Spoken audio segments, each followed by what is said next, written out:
Hey everybody, welcome to Obscurities Miniatures. Today we have in front of us Ironbelly Klegg, a sea dog captained by none other than Brother Vinny.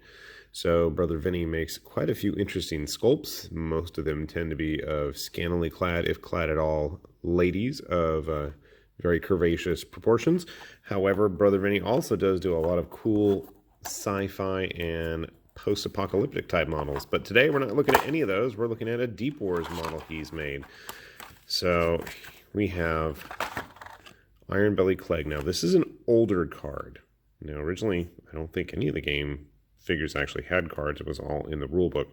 The more modern cards actually are tarot sized and have a whole lot more info, and they're really cool.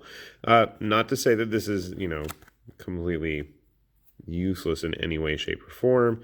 There's still a little blurb about him. We have all the damage boxes, all the important info. I know in the newer cards, it has a lot more little details about that stuff. So if you don't know what any of these items are, for example, or what those CL levels mean, it's all explained a little bit better on the new cards. So don't fret if you end up with older models. How does the model look? Well, let's find out if I can get it all on camera here.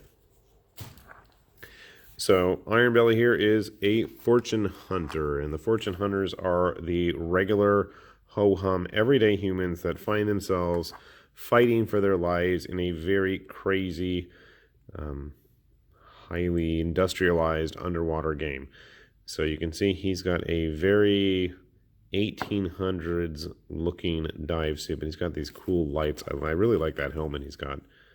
Of course, I really like the artwork that is done. It's one main artist, and I'm going to put the name down there in the comments or description. I cannot remember it off the top of my head, unfortunately, but I really do like their art, and they've done all our art so far, for the most part, at least the early stuff, for Shadow Sea and Deep Wars. I know there's been a couple of new artists they've brought on since, but we're getting off track.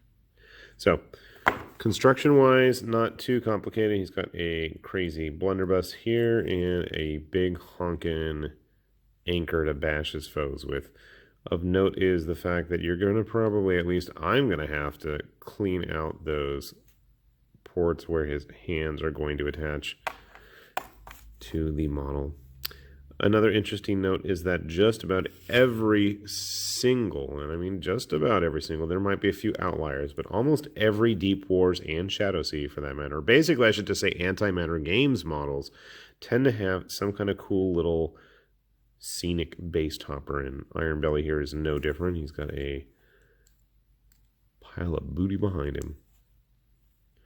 So nice and easily it just snaps on there.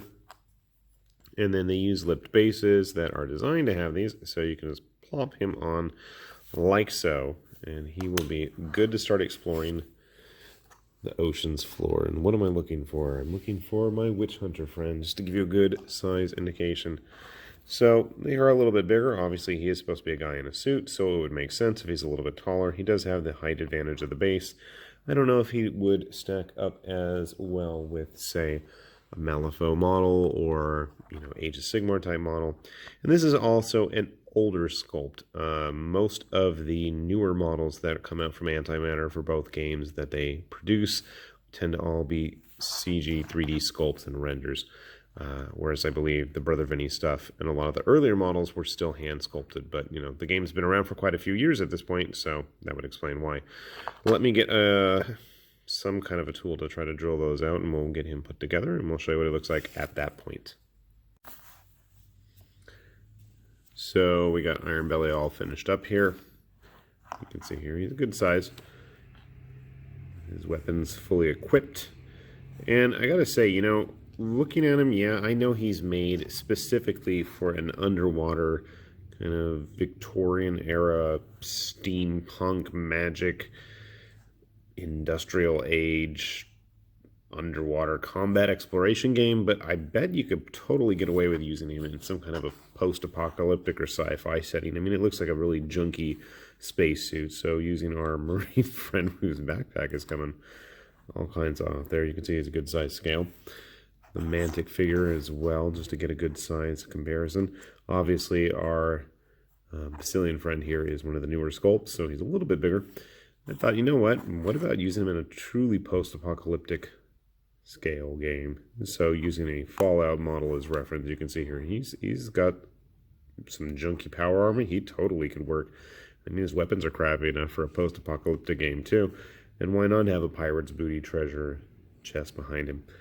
You know, it's the future. What the hell?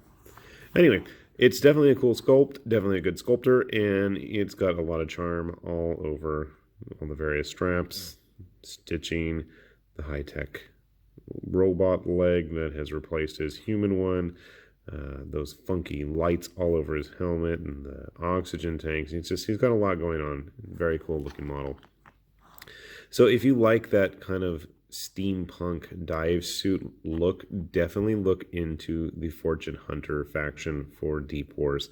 You're going to find a lot of models like this, and we'll probably show some more off, because as I've said before, with no hyperbole whatsoever, I own just about every single model that Antimatter Games has put out at one point or another.